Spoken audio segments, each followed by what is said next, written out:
Welcome to Success in Motion. Join us as we dive deep with top leaders, entrepreneurs, and professionals, uncovering strategies to grow, scale, and succeed.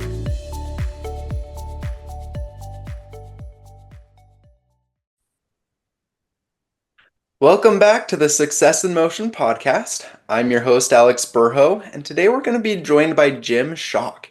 He is owner of Toffee to Go, and they sell all over the country, and even Oprah Winfrey chose Toffee to Go as one of her favorite things in December 2013. So, Jim, thank you so much for joining us today. We're excited to hear from you. Thanks so much, Alex. It's my pleasure. Yeah, so Jim, would you mind just giving us a snapshot of your business, kind of what you do, where you're at? Just give us a snapshot. Sure. Well, it's we sell, like I said, toffee, and we're a very simple company. We make three kinds. I like to keep it simple. So we have a milk chocolate almond, a dark chocolate pecan, and a white chocolate macadamia.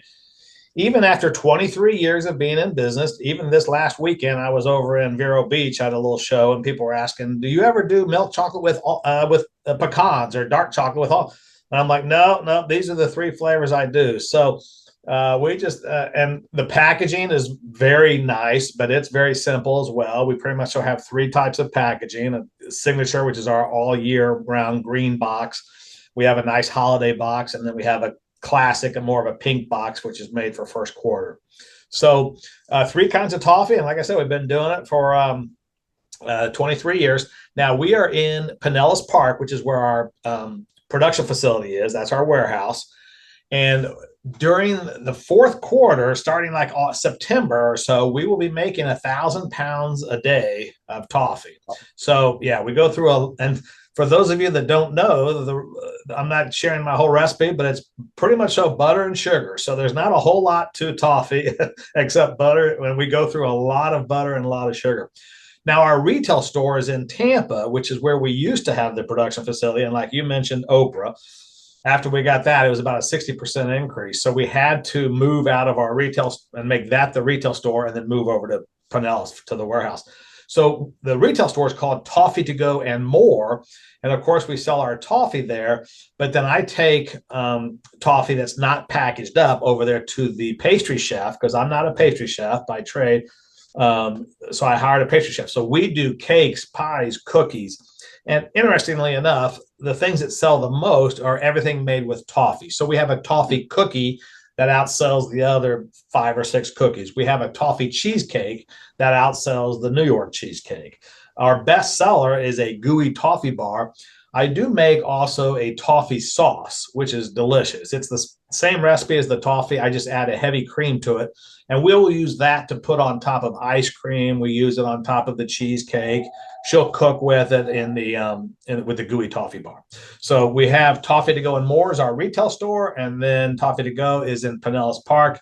That's our production facility. And like I said, it is a difficult business because it's so much Christmas. No matter what we try to do, people think of toffee. Unfortunately, not as much as maybe a fruit cake, but I mean, people think of toffee as a fourth quarter. So we'll do probably 80% of our business in the fourth quarter. So One of the most difficult things is staffing up. So right now I've got 4 salaried managers and 1 part-time employee at the warehouse. At the retail store, I've got a bunch of high school kids that scoop the ice cream and all that. So that's a different animal. But here, just the 4 salaried plus 1 part-time. Starting around August, September, we have to ramp up to about 30 people, 30 employees. So it is very difficult to find 30 people. We've been very fortunate over the years. We try to treat them right. We do, I'll cook them lunches on Fridays, and we pay them every week. And of course, we do everything we can. And a lot of them come back every year. So some of them I think are retired and they're just looking for something to do. But, to try to find 30 people to work full time, but just from August through December can be a challenge. Before Toffee to Go, which like I said, we've had for 23 years, I was in the hotel business for 20 years. And here in Florida, it's not so much anymore. I think the hotels are busy all year long, but it used to be very seasonal. So I learned how to deal with seasonality in the hotel business. So the seasonality of Toffee to Go is definitely one thing. And that's why we did the retail store with all kinds of desserts. It kind of it does about the same amount every month, ice cream and cakes and cookies. So it's helped out keep the revenue a little bit more even than so much in the fourth quarter. Absolutely. Yeah. That's really awesome that you figured out, the whole seasonality of it. Because I know I myself, I think of toffee, Christmas time and all of that.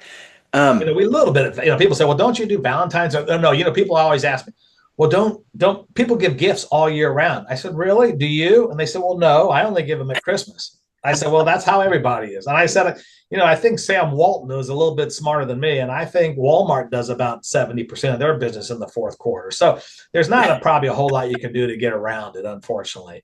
Like you said, we just have to, I will say in the beginning, again, cash flow is not that I'm, rich or anything, but it's not as difficult as it once was. When I first started out, I'd have to buy all kinds of the ingredients in August and September and not sell them until November, December. Mm-hmm. So luckily I had to borrow some money from my father-in-law, and I had to borrow some from my uncle. But right now we have enough cash that we just don't have to borrow anymore. But you've got to plan out for those things. Absolutely. Absolutely.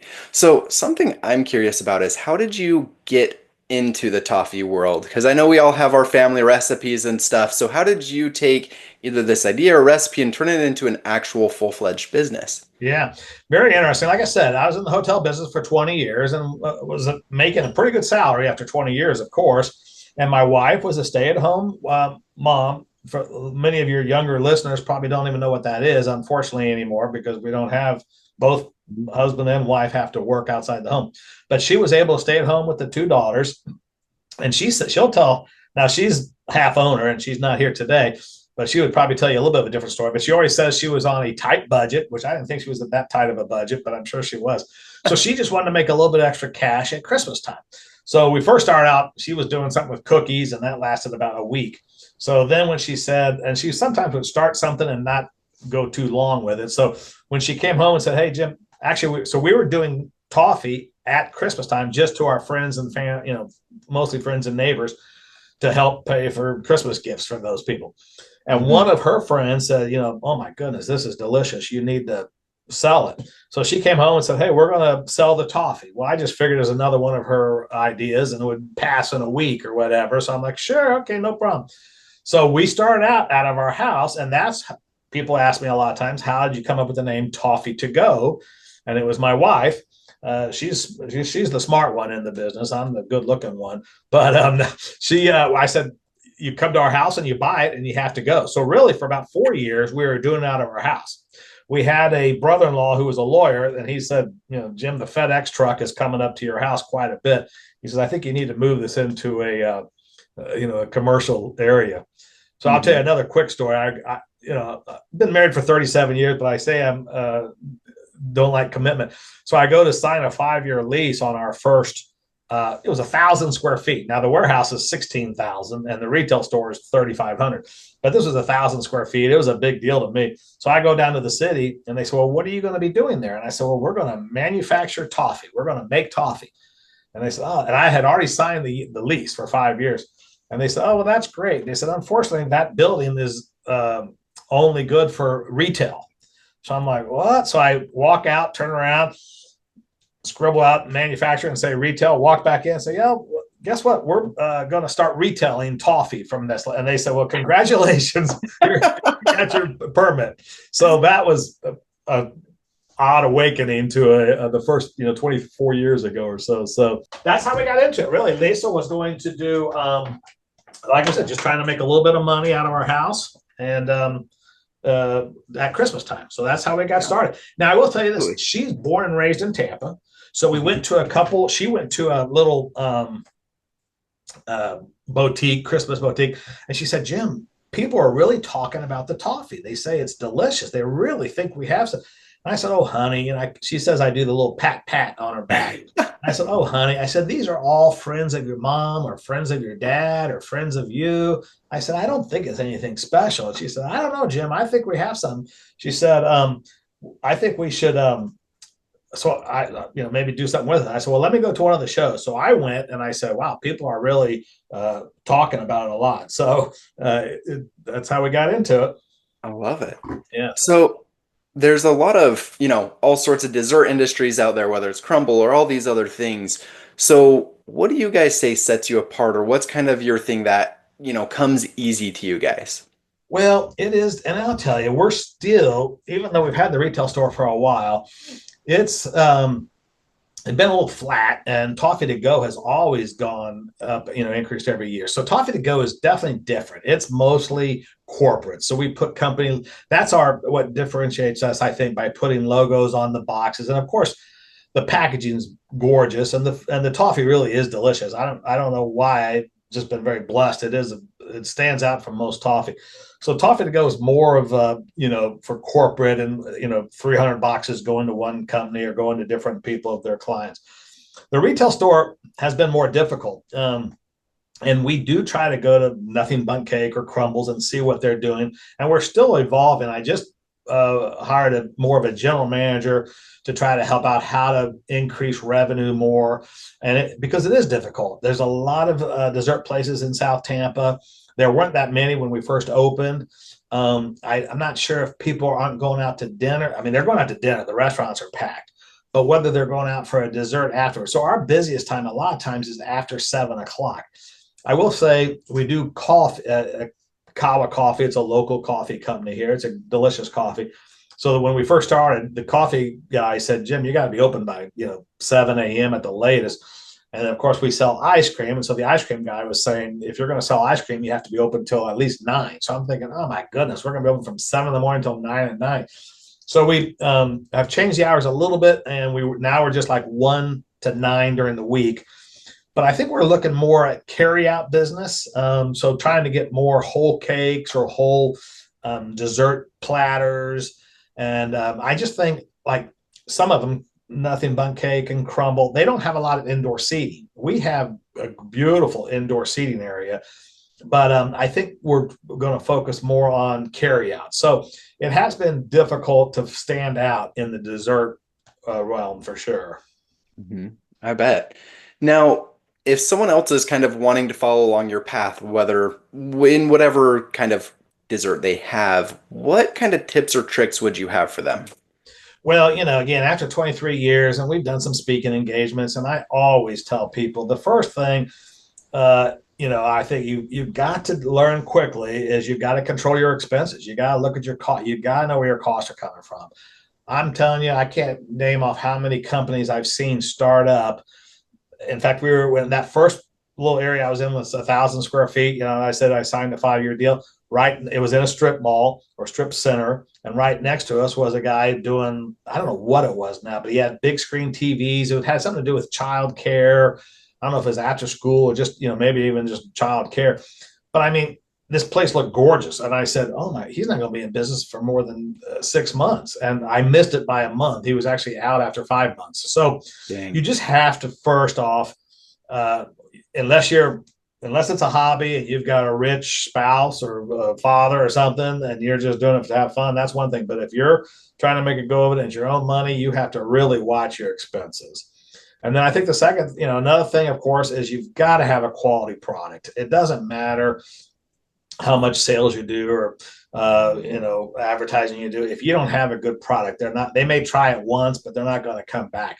We actually had said for years, and I still don't think we have advertised for Toffee to Go. We have for the retail store, but Toffee to Go, we've never spent a dime on advertising. It's all word of mouth. In fact, just this morning, I talked to a guy that said, he ordered some boxes, and he says it's just unbelievable when he ships it, when he gives it to his friends and family and workers. They call him back and they say, this is unbelievable. How do I get this? How can I ship it? We've had some companies with us for 23 years. They say they can't switch to something else because their clients would call them up and say, "Hey, am I on your list for this year?" So you've got to have a quality product, and you got to have something that you believe in. Thank goodness I don't sell, I don't know, credit card, they don't, companies or whatever trying to sell you on saving 2% or something on your credit cards. So you got to have something that you love to sell it, and we love our toffee, and it's just a wonderful product. So, but you've got to watch your cost, or you won't be in it for long term. Yeah, absolutely. Such a good lesson to learn. Yep. Now, again, you guys were able to get in Oprah's magazine, and you said you haven't spent really a dime on advertising or anything. How were you able to get that Good going? question. So you have what we call wholesale business. So we do sell to other gift shops and flower shops. And thankfully at Toffee at Christmas time, we have clothing stores. Everybody can have a box of Toffee at the cash register and sell it. We don't love wholesale because we don't want I don't use any preservatives. So we don't like it to be on the shelf for a long time. So really that's why we pretty much ship it, just like the end of October, 1st of November. That's for the Christmas time. And then some of them will sell it at Valentine's Day. But we're odd where people are like, oh, I want to buy 10 cases. I'm like, listen, calm down, buy 3 cases and sell it, and then I'll send you more. But don't overbuy it because we don't want it to sit. So, so wholesale is one of the things that we used to do more of. So I would go to Atlanta, New York, Dallas, and do these shows. And of course, Oprah didn't come by, but one of her people did that were in the magazine, and they had their name tag upside down. So they came by our booth, and of course, my wife, again, being the smart one, was talking to them, and they're going. She says, "Oh, I don't have any press kits. We're just getting ready to put our press kits out. They're up in the storage room or whatever." And he said, "Oh, I don't need one. I know your Toffee." And she's like, "Really? How do you know our Toffee?" And he said, "Well, you shipped it up to Gail, Oprah's BFF." And Lisa said, "Oh my God," she had forgotten about it, to be honest with you. And she said, "Wait a minute, I shipped that up over 3 years ago. And if you remember the taste of the Toffee and the look of the box, and you get so many gifts every day," she says, "don't you think we should be one of Oprah's favorite things?"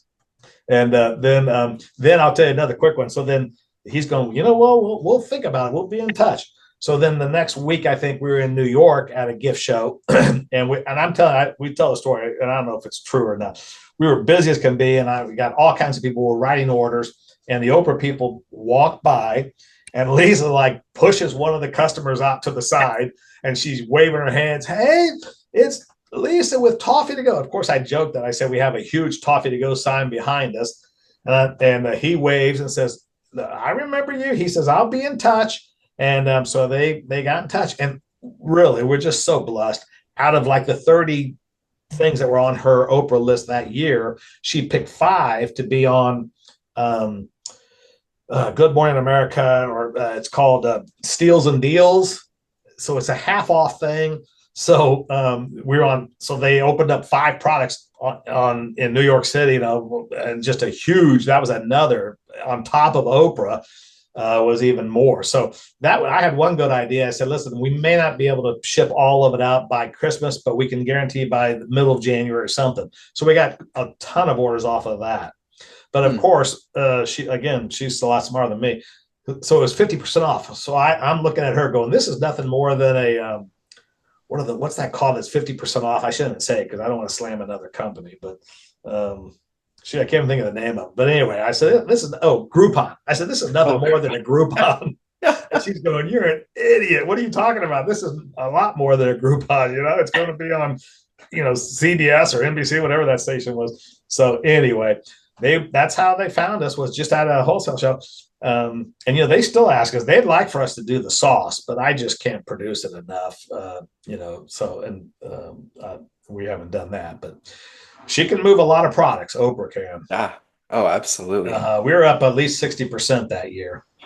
I bet. That's crazy. I love it. Yeah. Well, Jim, it sounds like a lot of things are going really well for you. You're having a lot of success. It's growing. Again, you're starting to expand into a few different ideas as you're going. Now, something I always love talking about is looking towards the future. And I don't know, a lot of people are thinking, hey, how can I create passive income to either help supplement or replace my active income, especially, looking towards retirement and looking forward. What have been your thoughts about this passive income?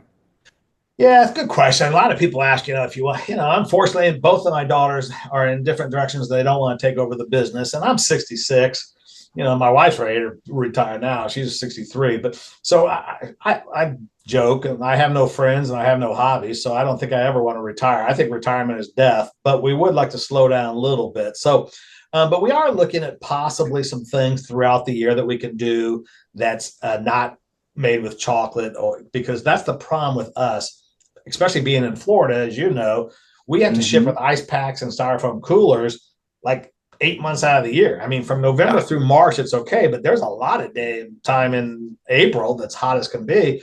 So if we could find a product that we could ship, and we do have I used to do everything in little 7-quart pans. We do now have a copper kettle, which we could use that copper kettle to do a lot of other things. So we are kind of looking at some other things that we might be able to ship. It could be brittle. Brittle would do well in the summer months. But just things that we could possibly sell throughout the summer that won't melt. So that's one thing for sure. I love it. Yep. So as we're wrapping up our interview, what kind of things or plans or initiatives do you have coming up in the next 6 to 12 months? I know you've talked about, some of the whole things they can carry out. Some of this may be brittle, but what stuff are in the actual works? Well, we've done some things. We own the warehouse, and I wish I would have bought the retail store. That we've been there for 13 years. I was, back then the cash flow was a lot tighter than it is now. So thank goodness we bought the warehouse. And like I said, I've been paying my buddy for rent on that place for 13 years, I think. So I wish I would have bought that. But since we own the warehouse, we are doing some things here. Just upkeep. We had a couple hurricanes, as you probably know. So we had some things. We had to fix some windows that were damaged and that sort of thing. But we are putting in a new floor down in the kitchen and just trying to keep this place up. But we're also the packet, other than that, the packaging is not going to change. I have packaging companies all the time calling me. I said, yeah, I could think about switching packaging, but then I'd have to find a new wife because she would divorce me in a heartbeat because, really our packaging is, and I will tell you a funny quick story too. That's one thing up in Atlanta when we were handing out the toffee to different retailers around the country, and they would walk by my booth and not even try the toffee. Well, we got this new packaging, and then everybody started stopping. And we've had it now for I don't know how many, probably 15 years. But everybody was stopping, and they're writing orders and not even trying the toffee. I said, and they said, Jim, you don't understand. As a retailer, I got someone walking in, and I've got about 2 minutes for them to be in my store. If they don't see something that catches their eye, they're going to leave. So they said, I hate to tell you this, but the packaging is probably more important than the toffee itself. So I'm like, well, I've been slaving working over this toffee. You try it, But so the packaging is not going to change. Really, all we're doing now is trying to find. The chocolate is out of control as far as expense goes. Eggs are expensive, but that's more for the warehouse. For the retail store, because we don't use anything but butter and sugar. But just so many of the products have gone up in price. So we're just kind of looking at that, seeing if we can find anything. But again, when you only use 2 products, I don't want to lower I don't want to try to save 10 cents for a 25-pound bag and get something that I don't like as much. Absolutely. Well, I love it. Well, Jim, thank you so much for your time, your different insights, your thoughts, sharing your journey. If someone wants to connect with you more, what's the best way for them to get a hold of you? Sure. Again, I don't mind. Like I say, it's free. Advice is free. So you get what you pay for sometimes, but they could easily email me, Jim, Jim, at toffeetogo.com. TOFFEETOGO.com. Okay. Well, perfect. Thank you so much again for your time, and we'll catch everyone on the next episode. Thank you so much, Alex. I enjoyed it. Thanks for tuning into Success in Motion. Want to share your story? Visit successinmotionpodcast.com /guest to apply and be featured on the show.